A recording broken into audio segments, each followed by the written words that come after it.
Thank you, everybody who is joining us today. My name is Leslie Cornwell. I'm the Vice President of Scholar Services here at the George Snow Scholarship Fund. I'm Shannon Elwood. I am the Scholar Coordinator here at the George Snow Scholarship Fund. And we are in South Florida, and we have been administrating scholarship since this is our 39th year. But we are extremely excited with the scholarship opportunity being presented to y'all through Esler Companies because we are now going nationwide. And it's an amazing scholarship opportunity. And we understand that the time frame for everybody is, at a jam-packed time of the year. It's the end of the year for seniors. Going forward next year, this scholarship will be running at the same time as our scholarships. So it will be going on November 1st through a February 1st time period. So it won't be, students will have more time to fill out the application, but we are just thrilled to be able to do this. We encourage people to go to our website to check us out, to find out more about who we are. Yes. And I think Shannon was going to tell you a little bit about who your donor is. Yes. So we have partnered with a donor named Esler Companies. And so they have identified school districts in the areas where their locations are, where their locations reside. And that's why we have specifically targeted these regions for scholarships and for this application. Their goal is to help underserved communities and to help underserved students that could use more resources than the typical student who would get a merit-based scholarship. This isn't about GPA, this isn't about SAT or ACT test scores. This is about your need to go to college. And it's their goal that a mentor will be available to them. Shannon and I are mentors to all of the George Snow Scholars. So we would absolutely be available to anyone receiving the scholarship with any help that they need along their journey. But Esler's company is wanting to also provide mentorship to these students. They really want to be involved within the community by helping young people achieve their dream. And these scholarships are very large. So I think what we're going to do initially is we are going to just go ahead and start answering some frequently asked questions that we have seen within our own process. And I think there'd be questions that you as a student would have, or you as somebody who is an educator. So we'll just go ahead and do those, but we are monitoring the chat. We definitely encourage everybody to reach out any question that you have. If we start a question but we're not fully answering it, please take a screenshot of the screen that Shannon has up now. This is our contact information. I have already been sending a couple of emails. If a student has started an application, then they've been getting reminders of this Q&A. But this is how you can reach us with any questions that you have about the application or the process. And what we'd like to do today is, after we answer any questions you have, there's just a few things in the application that Shannon and I would like to go over. These are just kind of typical hotspots for students, just trouble areas where they generate a lot of questions, and also just kind of helpful hints on the best ways for students to complete the application. So the biggest question, Shannon already started with that, is that there is no GPA requirement for this scholarship. This is not a merit-based, this is not a merit-based scholarship. It does not mean that somebody cannot have a high GPA. It just is not required in order for them to get the scholarship. This lists the most important things. These answer really the most important things that people need to know. It is a 4-year scholarship if you are attending a 4-year program. If the student is attending a 2-year program, then it can be used for that. Mhm. It can be for any university, college, vocational, technical program in your state or outside of your state. As long as the program is accredited, then that's absolutely fine by us. The student can be majoring in anything, or they can be completely undecided. That's fine as well. There does need to be financial need. And that doesn't mean that the student is qualifying for federal money. If they are, that's not a deterrent. It has nothing to do with it. It's just they don't have to be receiving federal aid. And to the person who just asked this question, I'll take a picture of your name and I will move your application so that you will not be getting notified. And Lanita asked a number of good questions here. Okay.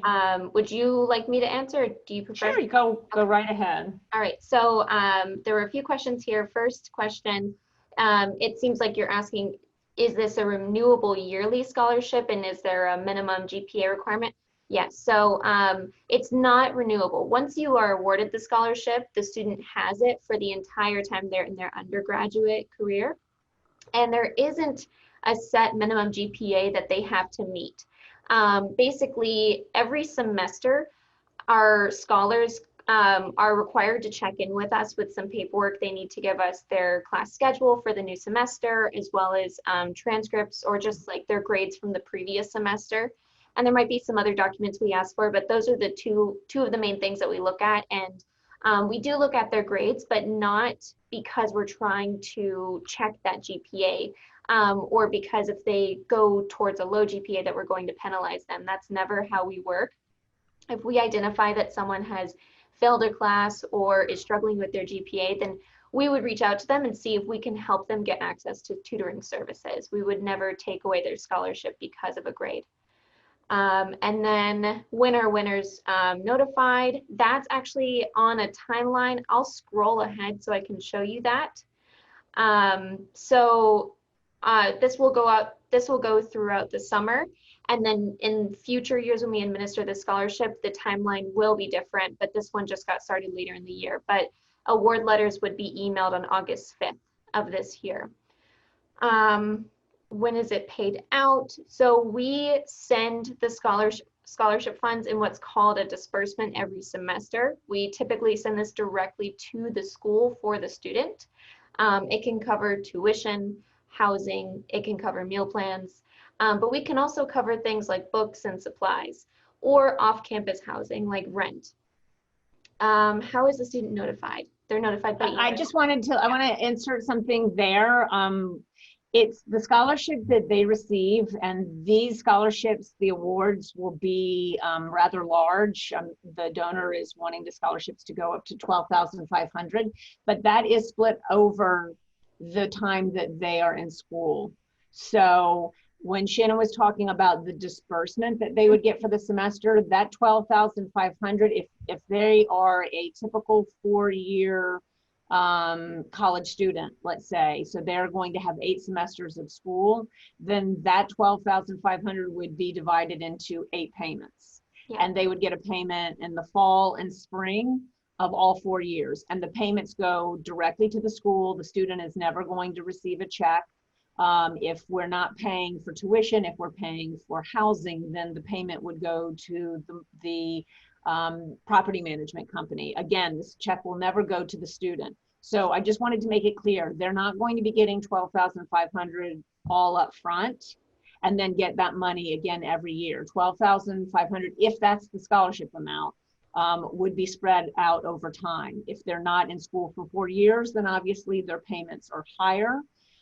We are very flexible. We work with our students constantly. So if somebody said to us, I have a lot of first-time scholarships, so I don't really need money my first semester or my first year, but then those are done, that's absolutely fine. We can hold their money, and then their payments would be larger their subsequent years. So we work very hard to make sure that the payments are in the best interest of the student. We are representing the interests of the donor, but we want to help the student in any way possible. So I just wanted to make sure that that was clear for everybody listening. Yeah. Thank you, Leslie. We had a question that came in saying, is there a set number of people who can be chosen, and how many would that number be? At the moment, there is not a set number. We want to help as many students as possible. I can tell you we're not projecting to only help 1 to 5 students. That's not, we definitely want to help more than that. Our goal is to exceed that. But another thing that you should know is there is no limit to how many students from your school can be awarded either. So, you know, we're not going to plan to award only 1 student from each school. And this is our first year administering this scholarship, this Door of Opportunity scholarship for Esler companies. So that's just why we don't know what the projected number is just yet. But it will be a number of substantial scholarships to multiple students. Okay. So another thing that students ask a lot of times are what kind of documents are required for this scholarship. There's nothing that a student is uploading in this application at all. They are filling out the online application, and it is not there. What? Sorry. The only thing that is required is reference letters. I think there are 2 reference letters. Right, there are 2 reference letters required, but we don't need, I know that for a lot of different scholarship applications, you have to upload your FAFSA or, you know, tax information. That type of information does not need to be uploaded. There is, the last section of the application is financial. Since there is a financial need requirement, we do need to see the parents' financials, but we will request of the student, if they receive an interview, they will then have to provide us by email documentation. But in the application, other than the 2 reference letters, nothing else needs to be attached to the application. Mm-hmm.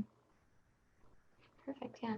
I just put together a very quick PowerPoint just to make sure that I touched on some things, and I scrolled forward to show you that timeline. I just wanted to go back to where I was just to make sure that everything was touched on here, which I think it has been. All majors are accepted. You can go to any school of your choice, just as long as it's accredited. And it can be out of state as well. It can also be a private school. It can also be a certificate program. I see a question here. Evelyn, we're going to be getting to that question in just one moment. When Shannon scrolls through to the application, then we're going to go over the college section. Perfect. Yeah, and so that's pretty much the basics here. If there is something that you see on a screen and I scroll past and you'd like me to return, just write it in the chat and I'll go back to that page. But I am going to move forward. This is just some basic information. There's some links here, and I'm going to copy and paste them into the chat so that you can you can copy those down directly. You know, the fastest way to get to the application, if you haven't already started one, is to use that direct link at the top there. If you would like to learn about us, the George Snow Scholarship Fund, you can go to our website, which is scholarship.org. But as well, some important information about the scholarship specifically is this website here for the Door of Opportunity. There's a very nice video from the CEO himself talking about the scholarship and why he started it. So I recommend looking into all 3 of those links. And the deadline information is there. You may have already seen that. And then there's some social media information at the bottom, but we will continue past that. I see a question here about financials. It says, for parents' financials, is the FAFSA student aid report sufficient? Do you want to answer that, Leslie?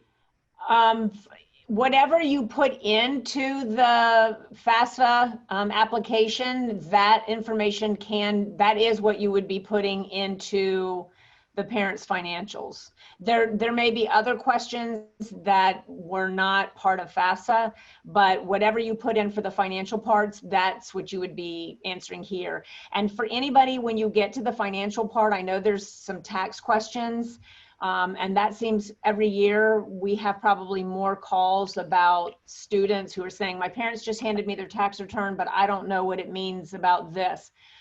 You have our phone number and our email, and please reach out to us because we will definitely walk you through that part of the application and help you get that through. Yes. And the deadline is 5 p.m. Eastern time. That is correct. Oh, thank you for clarifying that. I put it on the flyers, but forgot to put it in here. Okay, let's see. By having 2 references, do you mean a recommendation? Yes, 2 letters of reference. And I'm just gonna jump over and look at the application really quickly. Just one moment here, because I'm pretty sure that it's specific reference letters they're looking for. And I just want to confirm that here. Correct. That would be whatever, that would be correct that you are asking about for your time. Yes, I will put, we'll put our emails in the chat. I'll go ahead and attach mine in just a moment. So we need a reference letter from a teacher and a reference letter from someone in your community. And the teacher can be anyone at your school, even a guidance counselor, and the person in your community, I mean, that can be someone that you've worked with, if you work, if you have volunteer experience, any organizations outside of your school, essentially, you can ask for someone to write a letter of reference for you. And I am putting my information in the chat now.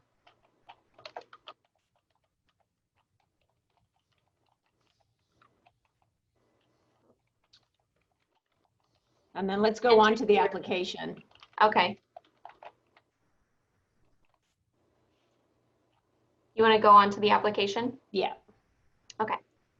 So I am using the application that we've used in previous presentations. I've just changed, I've tweaked some notes here so that it pertains to Door of Opportunity. But basically, when you click the link that was provided in the chat, you'll be taken to this page where you'll have to create an account. And you want to make sure that you create an account with an email address that you will be checking regularly.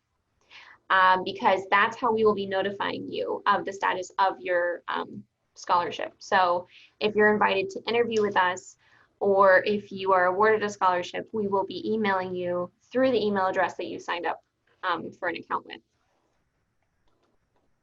We have some new people joined us. Yes, I just admitted a couple of people. Okay, so we need to, yes, that would be fine for the second reference. Mm-hmm. That would be fine. But I don't, since some new people have joined, let's go ahead and make sure that they understand that we'd like to get their information in the chat, because I can't see when you're letting people in. Okay. Yeah, so for those of you who have just joined recently, we just like to see who is joining from which high schools. So if you could please enter the high school and the city and state that you reside in.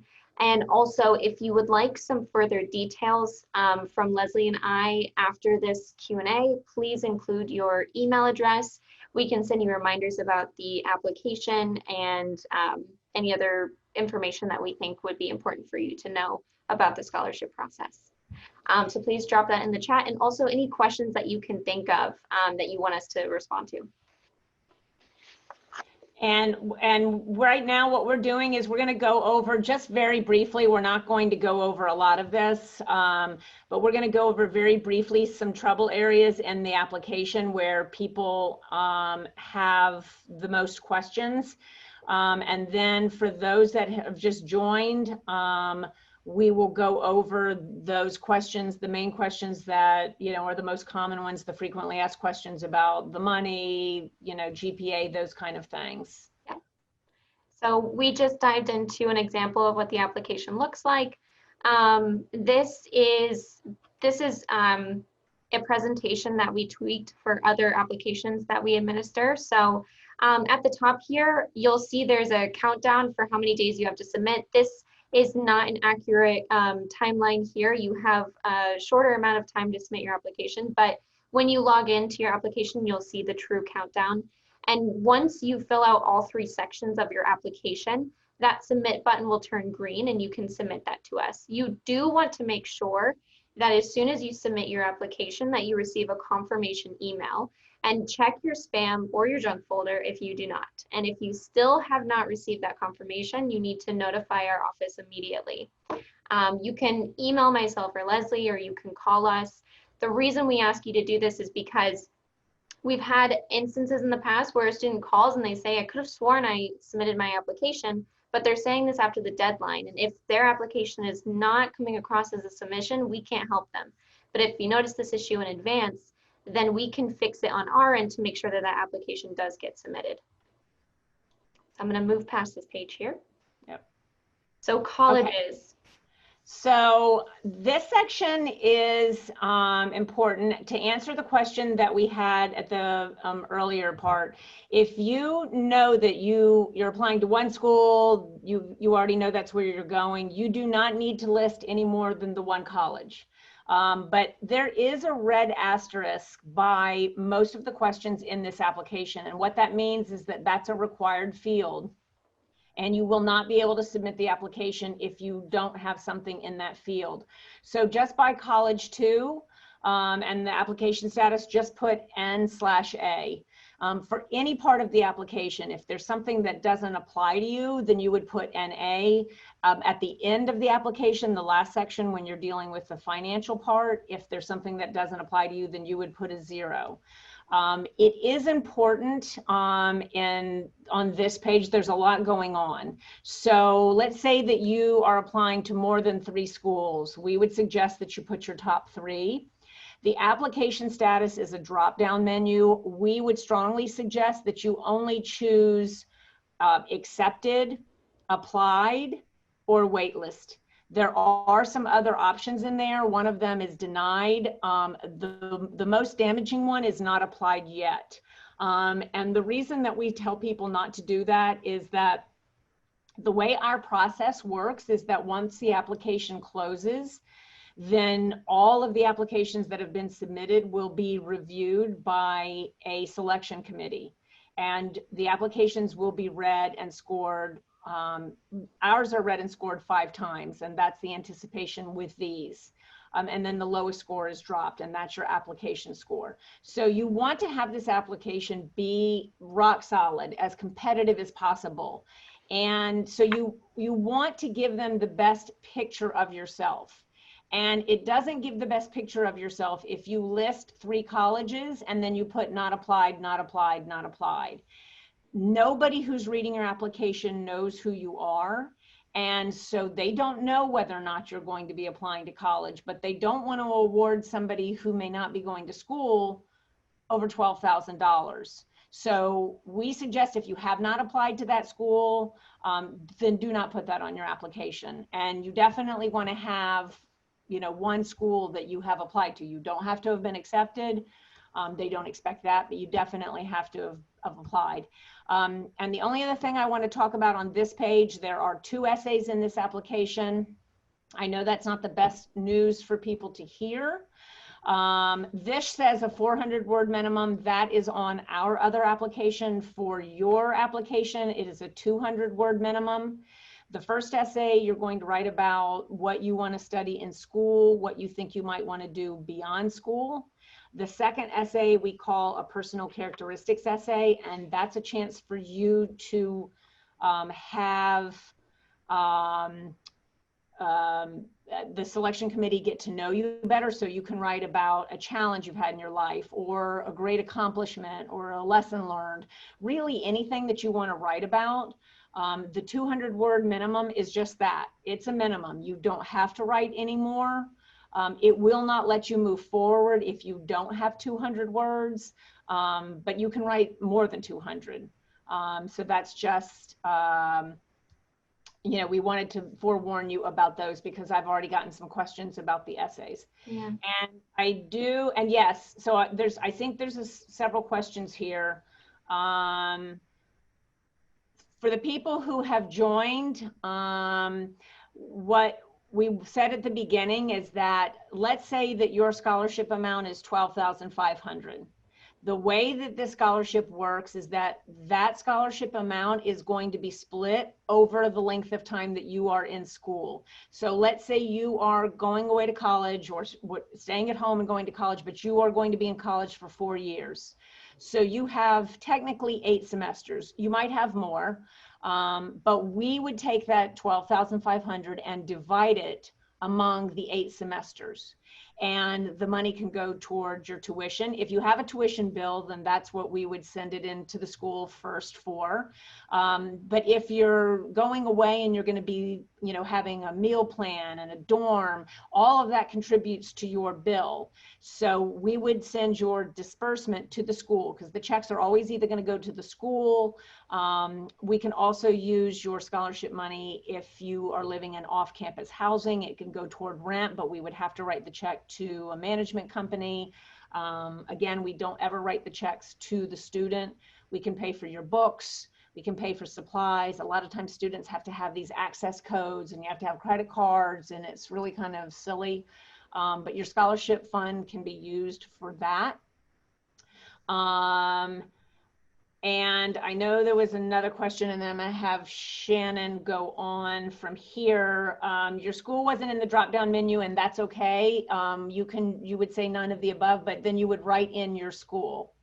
And that would be all that we would need. So that would be fine. Take it away, Shannon. Okay, perfect. So once you get past the college information and the first essay in the application, that's when you'll go into talking about extracurriculars and work experience. So this is just the work experience section where you can list up to 2 jobs. You're not required to have work experience. You can check that you don't have any, but you can list up to 2 if you'd like, and internships do count as work experience. And then moving on here, so school activities and community and volunteer activities. For both of these sections, you can list up to 10 activities. And what we recommend is to fill in as many as you can think of. The more activities you can list, the better for you. It helps you out. And so for a school activity, that's anything related to your school. That can be a club, a sport. I know sometimes students will serve in the library or the front office, or maybe like concession stands at sporting events. And you can list those as activities that you've done for the school. And then for the year, you'll want to make sure that you list, you know, that it was your freshman year to junior year or something like that. You don't need to actually put the year like 2020 as the year that you took part in that activity. And same goes for community and volunteer activities. That's anything related to your community that you've done, whether it be a beach or a park cleanup or something with an organization that you volunteered for.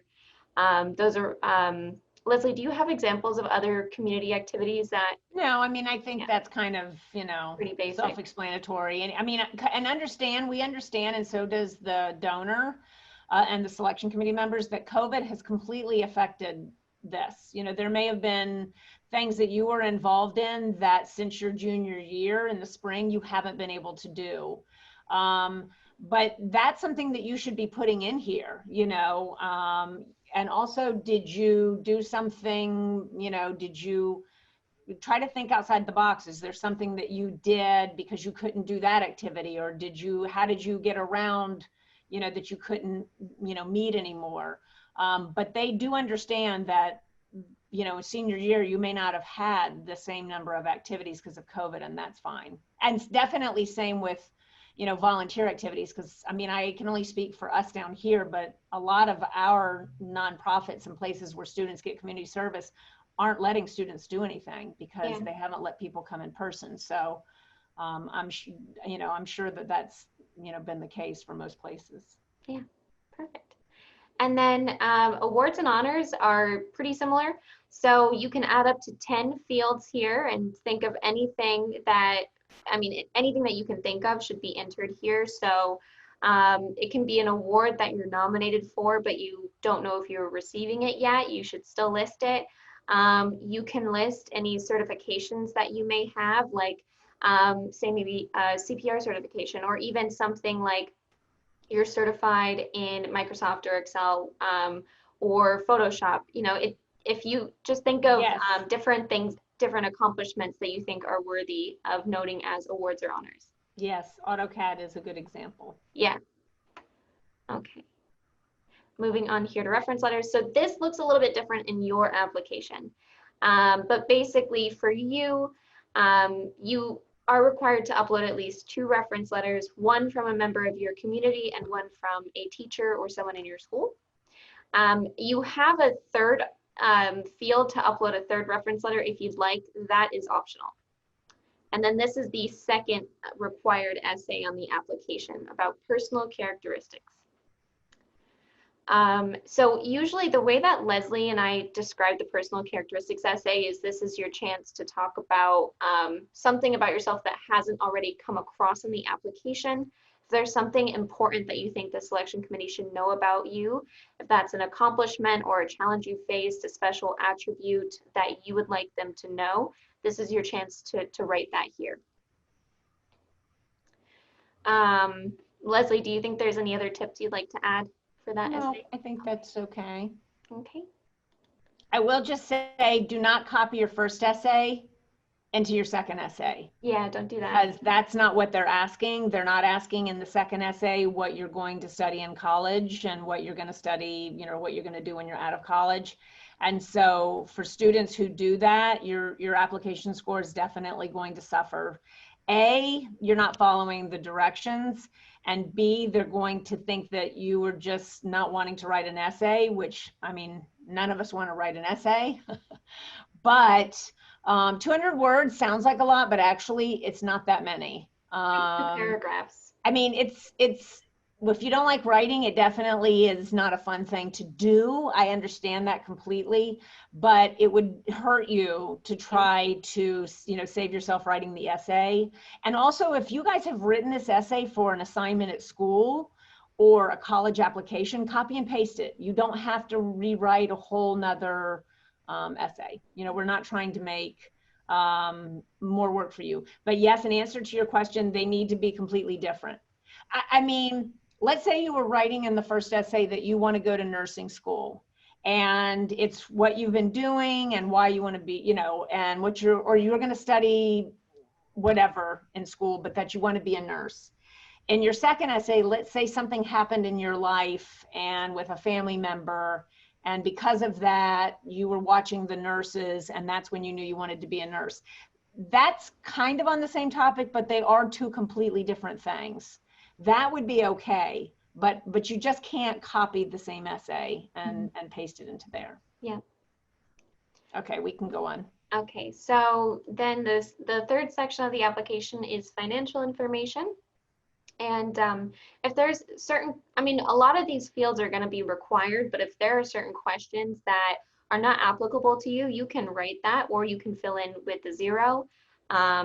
And we added a question this year to ask if your family has been financially impacted by COVID. And we asked that because, your parents might be answering some of these questions based off of tax returns that are outdated, based off of the 2019 taxes. And since then, finances are much different. So if there's something important that you would like to tell us about the financial situation due to COVID, you can fill that in here at the box in the top. Sorry about that. And then father relationship, we also have fields here for mother relationship and step-parent or guardian.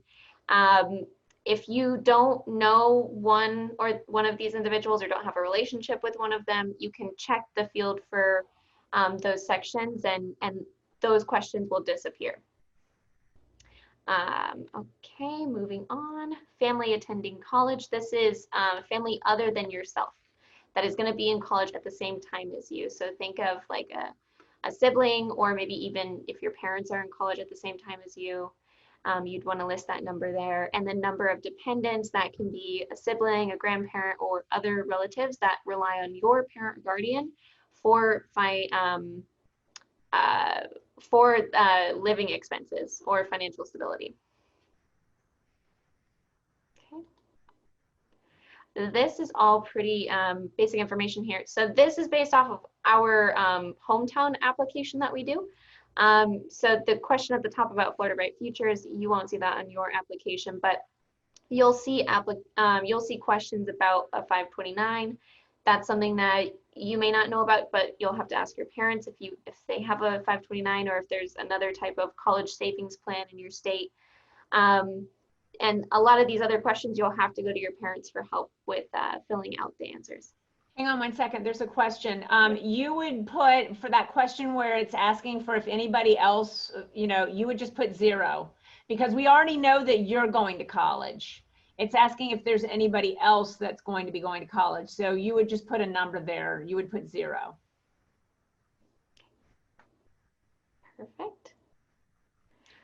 Taxes. So yeah, when you fill out the tax information, you can choose to fill out the information based off of 2019 or 2020 if your parent or guardian has filed their taxes for 2020. And there's no upload required here. It's just answering some questions based off of that tax return. But this is the part of the application. There's about 5 or 6 questions that are coming straight from a tax return. If your parents haven't filed for, well, there's 2 ways to answer that question. If your parents haven't filed for taxes, for the most recent taxes, then you can use their prior year. If your parents are in a situation where they're not filing taxes, then all of this is going to be 0. But in one of those sections under the father or the mother, there's a comment area. You should write something in there. That doesn't go to the selection committee. None of this financial information goes to the selection committee. That is only going to our office. But we would want to know why that's all 0s, because there's not a place in here. There's not an option for my parents don't file taxes. And the first question on here, total number of exemptions, that's how many dependents your parents claimed. So how many children do they have? They can't claim a child who, even if a child's living in the house, if they're working on their own and making over a certain amount of money, then that can't be one of their dependents.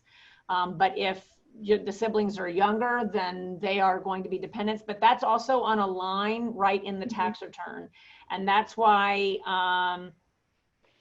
I was saying that if you guys get to this part and you're like, I don't even understand what this question is asking, then please reach out to us, because we will literally say, okay, what tax return are you looking at? Is it a 1040? What year is it? And then we'll say the answer to total number of exemptions is found on line 10 or whatever. And then that way you can look at the tax return and then put the number in. And I see that we missed a question.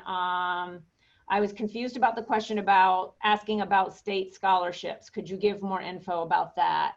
I think that's the question about Florida prepaid, and I was saying they won't have Florida prepaid, but they will have a state-sponsored, or they may have a state-sponsored prepaid college tuition program. That's an example of that is like your parents have been saving up money for college tuition in a savings plan for you.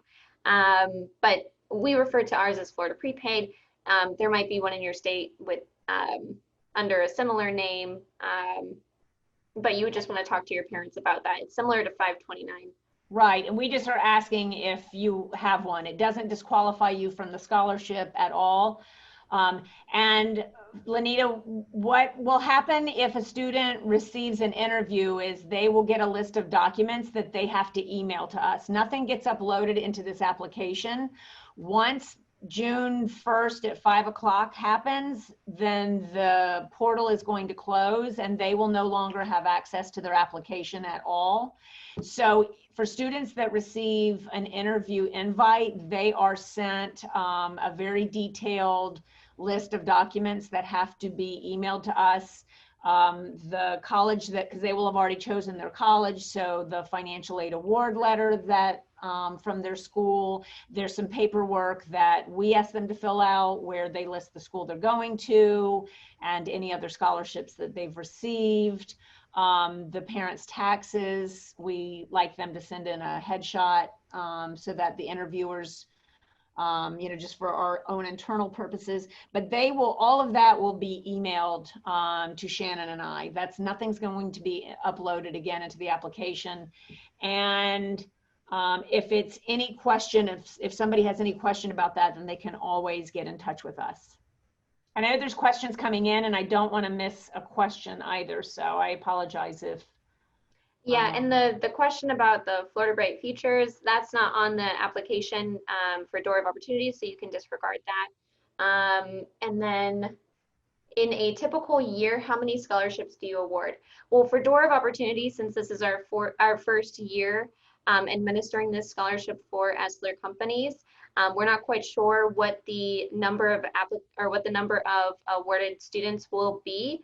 I mean, I can tell you I can tell you what our numbers were for our other program here in Florida, but it will not be a reflection of the Door of Opportunity scholarship.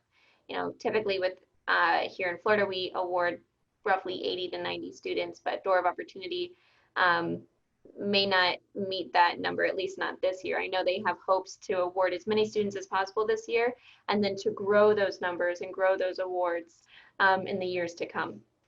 And honestly, we cannot encourage enough for students that are on here, for anyone associated with schools to submit, because they are very committed to this program and helping students. Mm-hmm. And they can't help the students if the students don't submit the application. You know, we have applications that are sitting in draft, and unless those students actually submit the application, they're not going to be considered for the scholarship. And the more applications that they have that are submitted, the more that they can consider awarding money to. They are really committed to helping students. And it's a win-win. I mean, you know, it is an amount of time for the students to complete this application. But if you can get, you know, a scholarship that's over $12,000 for a few hours of time to do the scholarship, it is well worth the time, you know, and the aggravation and doing the application. So we cannot stress that enough. Have we gone over the support services, Leslie? What students will receive aside from the financial, we do several things that you will be eligible for. The most important right now is we have just created a few months ago now our own network. It's called the Snow Family Network. It was over 1,600 people were invited to join in a short period of time. We're really thrilled with, I think we're at almost 300 right now, which I think it's only been a month actually, or maybe a little bit more.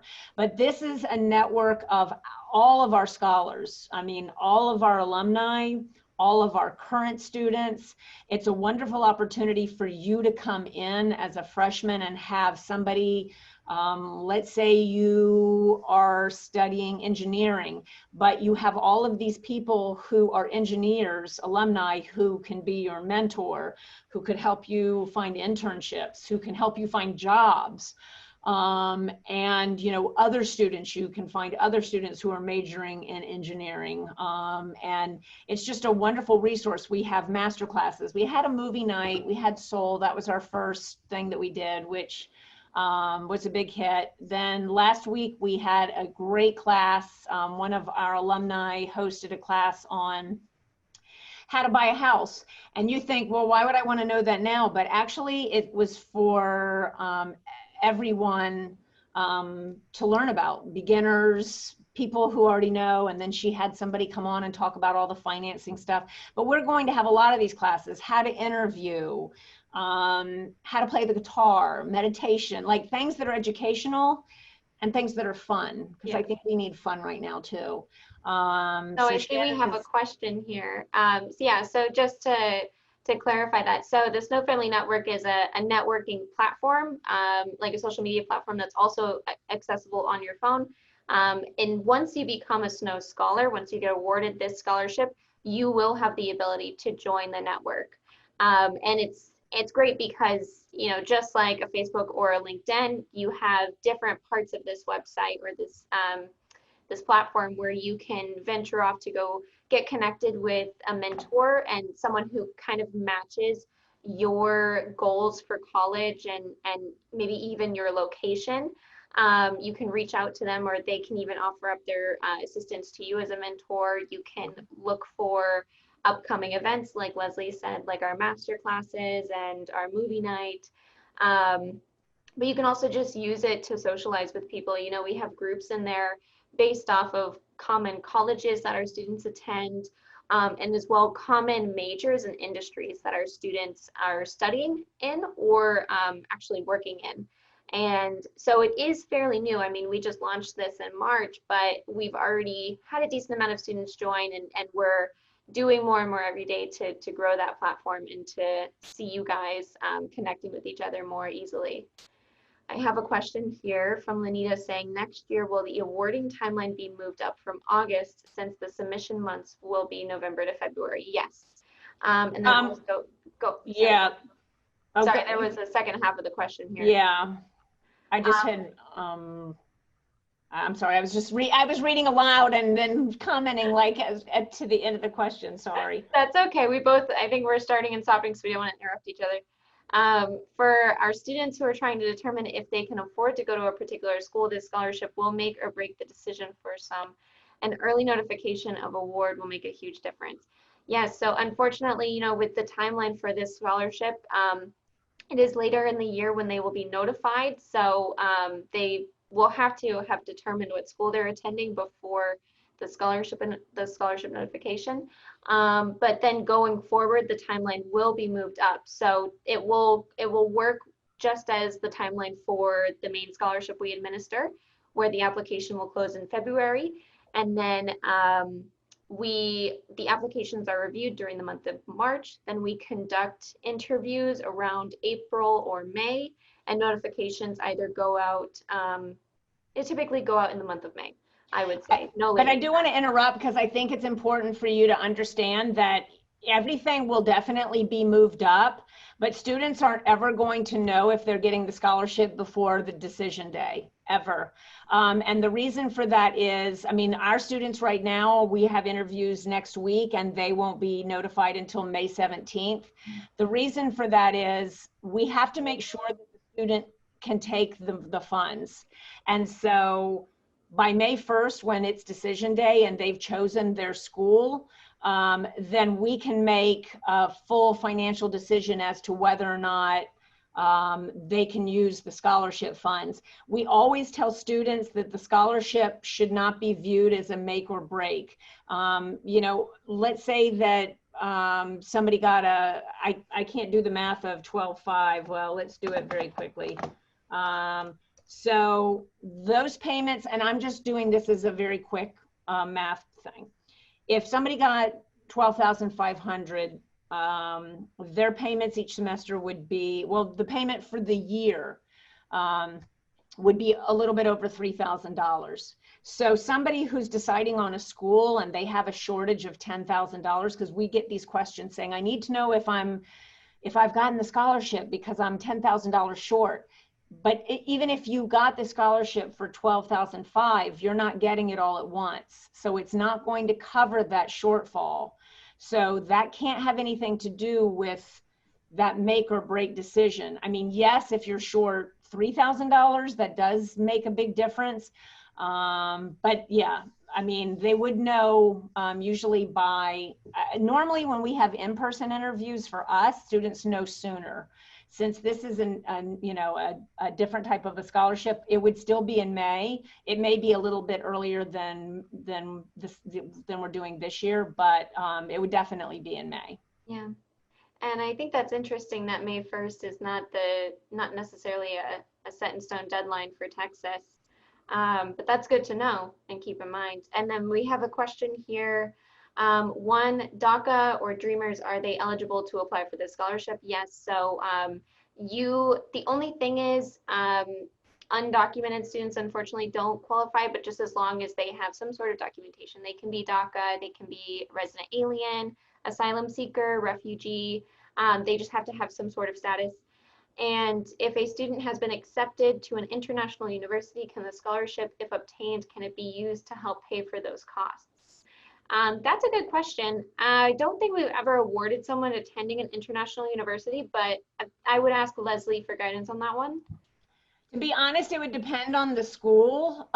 You know, our requirement is that the school has to be accredited. I don't know internationally, if that's the same kind of a process, that would probably have to be a question for the donor. And then there would be the question of, you know, can payment be made in the normal way? But I mean, I would never say no to that, because if it's something that we can do, then we would try to do it. Mm-hmm. These are great questions. Yeah, these are. And for those of you who may have arrived late and missed this message, if you could please include in the chat the school that you're attending and the city and state that you reside in. And as well, if you would like further information from myself or Leslie after this session, please drop your email address into the chat and I can contact you with further information about the application and just reminders about the application. Let's see. Yes, DACA was a yes to that question. What we were saying is just that the student has to have some sort of status. Unfortunately, they cannot be undocumented, but any other status is accepted for the application. Yep. Let's see here. We received some applications, or not applications, some questions in advance. I'm just trying to see which ones we haven't already gone over. Have we talked about the difference between financial need and FAFSA, Leslie? Yes. Yeah, okay. Yeah, because for our purposes, you know, just because FAFSA is saying one thing about your financial need doesn't mean that we're going to determine the same thing. You still qualify for us no matter what FAFSA is telling you. Let's see here. Does anybody have any other questions that they'd like to ask? I know that we had some late joiners. Mm-hmm. If anybody has any questions about just the basic eligibility requirement, we don't want to keep you guys on any longer than we need to. And we're definitely happy to answer any questions. Mm-hmm. You guys do have our contact information. If anybody didn't get it, and needs us to put it in again, it is in the chat if anybody was not in the meeting then. But it's also on the screen and you can take a screenshot of that. And I think we've pretty much covered everything. I think so. We've been trying to throw a lot at you guys, and we apologize if you've been inundated with a lot of information. But we are available if there is anything that we can do to help you submit your application, or for those of you that are on that are getting the information for students, if there's anything that we can do in particular to help with your students, we would love to do that. We're very excited about being able to help students in these areas and meeting a lot of great kids. Just the applications that we've read so far are amazing. So I know that we're about to meet some really amazing kids. And I know that this amount of money can make a world of difference for somebody's future. So whatever we can do to get the kids to submit, that's what we want to do. Yep. And I just threw our email addresses back in the chat there for you, and as well, some links that I had mentioned earlier on, the link that directly goes to the application, as well as a link to learn more about Door of Opportunity, and a link to the official George Snow website. So if you're really looking to learn more about us, we encourage you to do your research on us. And if you have any questions between now and June 1st at 5 p.m. Eastern Time, you can reach out to me and Leslie, or even after that time. You can reach out to us by email. And yeah, we look forward to receiving your applications. It was great to have you all join today. We really appreciate you coming and asking these great questions. Yes, thank you guys so much for your time. I know it's at an awkward time of your day, so we really appreciate it. Amazing questions, and I hope that we were able to answer some of your questions. We hope you guys have a great evening. Thank you. Bye, everyone. Bye.